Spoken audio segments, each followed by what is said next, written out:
Thank you, Councilwoman, for having us. My name is Lisa Vara. I'm the Director of the Matrimonial and Economic Justice Project at Sanctuary for Families, which is a part of Sanctuary for Families, not the full agency. The leading service provider for victims of gender violence in New York City.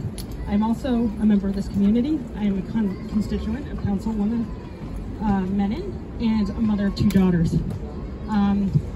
As Congresswoman Maloney and Mayor Adams referenced, this great tragedy that took place here last night affects us all.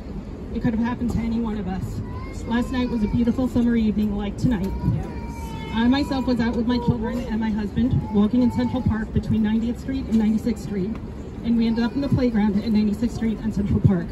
We left there around 8:10 and stopped to pick up pizza at Marinara Pizza right on 91st Street in Lexington. And I believe we were there at the time of the shooting.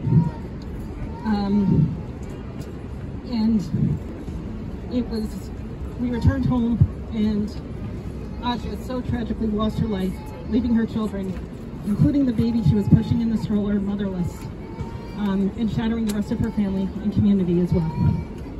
Femicide, the gender-based killing of women, is often perpetrated by a current or former husband or boyfriend.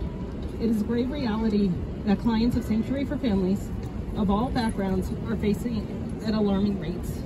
A large percentage of our clients have been at extreme risk of femicide, strangled to the point of passing out, threatened with guns and knives, terrorized with threats to kill them and or their children, and subjected to traumatic brain injuries and other severely injurious near-death experiences.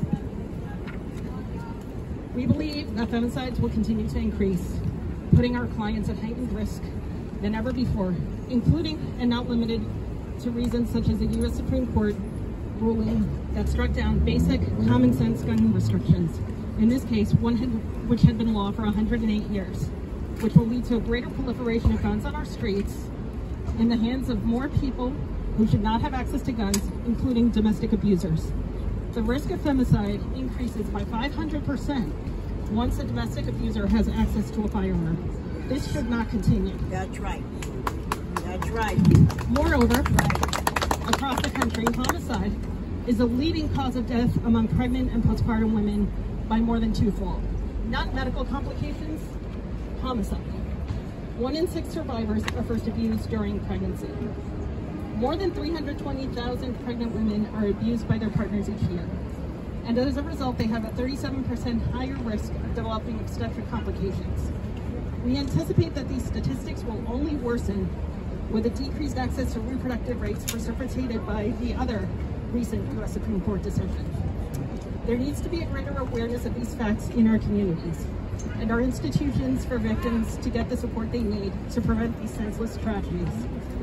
Many of our systems are inadequately equipped to respond to cases involving the risk of femicide and fail to heed the warning signs of a victim at heightened risk. Our hearts go out to Asia's family, especially her mother and 2 young children. Her mother was right in saying that the city failed her daughter.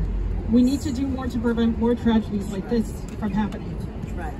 Thank you, Lisa. Right. And now, if you have a candle, if you could please light it. If you have a candle.